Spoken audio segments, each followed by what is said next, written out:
Venezuela right now is a dead country. We have to bring it back, and we're going to have big investments by the oil companies to bring back the infrastructure. And the oil companies are ready to go. They're going to invest money. We're not going to invest anything. We're going to just take care of the country.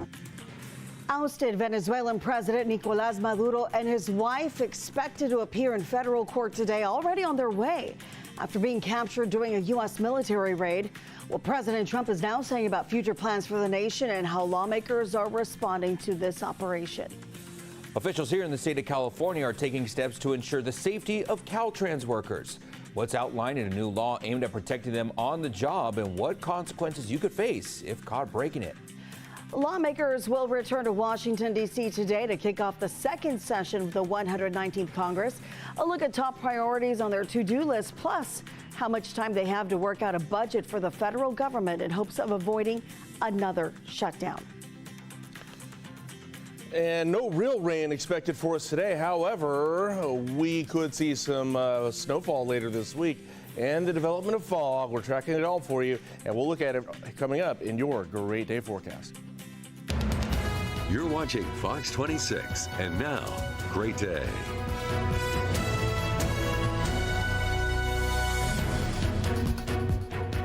Good Monday morning to you. Look at that. Crystal clear. We begin this hour with a live look at downtown Fresno.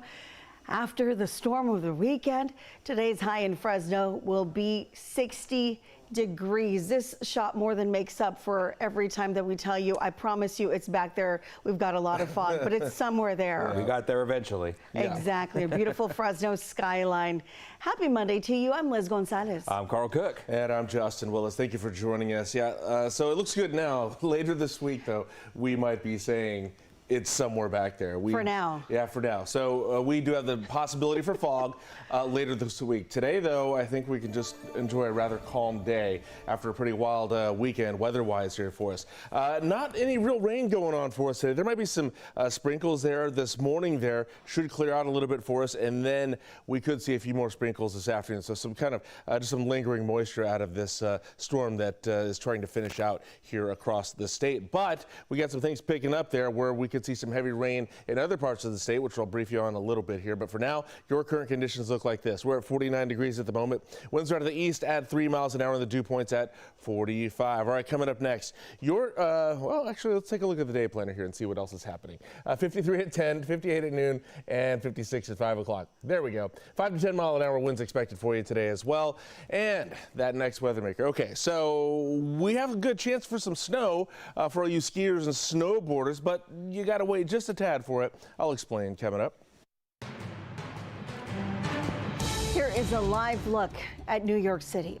In about 3 hours, deposed Venezuelan President Nicolas Maduro and his wife are set to appear in a Manhattan federal courtroom. Maduro and Cilia Flores face narco-terrorism charges after being captured in their home Saturday during a military operation. The U.S. is accusing the couple of ordering kidnappings, beatings, and murders of those who owed them drug money or undermined their alleged drug trafficking operation. President Trump says Maduro is a, quote, rough man who killed millions of people. The case it's infallible. People are so happy with what we've done. You know, you go down to Miami, you go down to a lot of places, and they're all dancing in the streets of this country. Maduro's lawyers are likely to argue he is immune from prosecution as a sovereign head of state, but the U.S. does not recognize Maduro as Venezuela's legitimate leader, especially after a disputed 2024 re-election. And the United Nations Security Council is set to meet today to talk about Maduro's arrest in an emergency meeting that was requested by Colombia with the support of Russia and China. Venezuela's ambassador to the UN wrote to the council Saturday claiming the Trump administration violated international law. The UN Secretary General expressed alarm, warning the developments in Venezuela set a dangerous precedent for other countries. Meanwhile, President Trump says the U.S. is now in charge of Venezuela. Don't ask me who's in charge, because I'll give you an answer and it'll be very controversial. What does that mean? Because we're in charge. He has said the U.S. will temporarily run the country while it's currently transitioning from one leader to the next, quote, to, quote, get the oil flowing. Secretary of State Marco Rubio suggested the U.S. would not govern Venezuela daily, but will enforce an existing oil quarantine. Venezuela's interim president is hoping for a respectful collaboration. Also happening today, the Trump administration will brief Congress about the operations in Venezuela. Sources say top officials, including the U.S. Secretary of State, CIA Director, and Attorney General, will share details on the attack and the capture of Nicolas Maduro. The so-called Gang of Eight, which includes the Senate Majority Leader, Senate Minority Leader, House Speaker, and House Minority Leader, are also scheduled to attend the briefing. Lawmakers on military and foreign relations panels also set to attend. That briefing starts at 2:30 this afternoon. And so far, reaction to the military operation in Venezuela is falling largely along party lines. Democrats are condemning the Nicolas Maduro arrest, saying that it's unlawful. Republicans are applauding the move. But there are a few outliers within the GOP, including outgoing Congresswoman Marjorie Taylor Greene. I want to see domestic priorities that put Americans first in regards of health care. Health insurance costs too much, car insurance, home insurance. And these are issues that matter to Americans. We don't consider Venezuela our neighborhood. Our neighborhood is right here in the 50 United States, not in the Southern Hemisphere. Speaking to NBC's Meet the Press, Greene argues that if Trump cared about drug trafficking, he'd focus on Mexican drug cartels. Now, she is resigning from Congress following a public fallout with the president over the DOJ's handling of the Epstein file release, as well as the administration's airstrikes on alleged drug boats. Today is her last day in office. Meantime, Senate Minority Leader Chuck Schumer is calling the attack on Venezuela a distraction from skyrocketing costs and the Epstein files.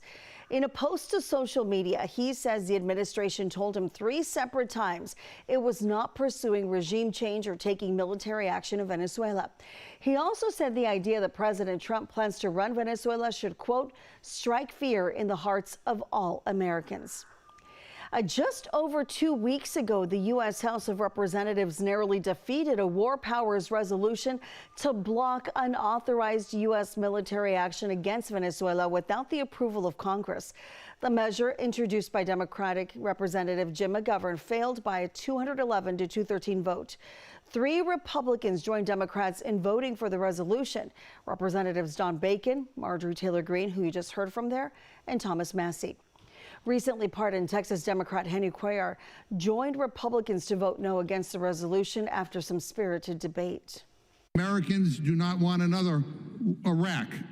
If we intensify hostilities against Venezuela, we have no idea what we're walking into. I mean, the oversight in this Congress has been almost non-existent. This resolution is weak. It's unnecessary and it's dangerous.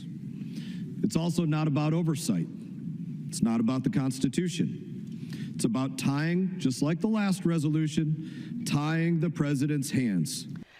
The Constitution gives Congress the authority to declare war and make rules for the military. A 1973 war powers resolution aimed to limit presidential power without Congress's explicit consent, but multiple presidents, Republican and Democrat, have ordered military campaigns citing authorization for use of military force without going through Congress. A former NATO commander warns that Saturday's military operation could open doors for other countries to do the same. The American people need to recognize what's happened, because the Chinese are already looking at this and saying, hey, that was pretty good in Venezuela. We could take Taiwan the same way and U.S. wouldn't say anything. Now, I know Putin would like to take Ukraine that way, and he tried and he failed. But there's also Georgia and there's Moldova. He's got his eyes on both of them.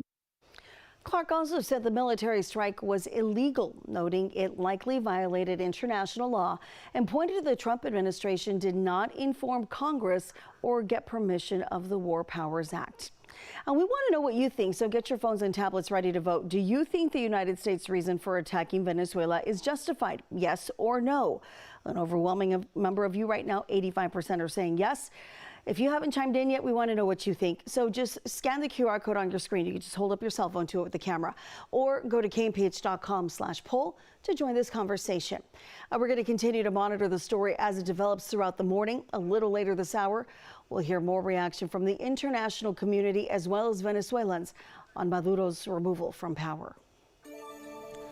All right, time is 5:09. Here's what's going on with our forecast to start this first full week of the new year. And, well, we're still dealing with a little bit of possibility of rain here. We got this low pressure system here that's still bringing some heavy stuff up to Northern California here and swooping some more cloud cover our way. We still have some residual moisture for us, too, with some sprinkles possible this morning in some parts of the valley. And then we'll have an increase in cloud cover later on tonight, and that should bring us a few more sprinkles here, but nothing crazy like we saw over the last few days. This is also kind of swooping up some tropical moisture here and pushing that into the region, so we'll start to see our temperatures a little above normal here over the next couple of days, but not too crazy on that point either here.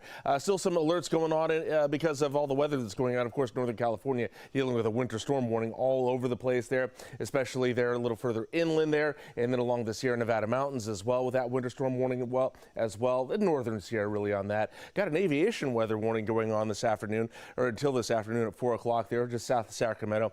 Still going to be raining over there and some very gusty winds in that region. And we have a high surf advisory still going all along the coastline, still dealing with some king tides. Had some really crazy stuff all along the California coastline this weekend with some flooding in places there, but a high surf advisory until 9 o'clock tonight there over along the central coast there, San Luis Obispo and Monterey counties impacted by that.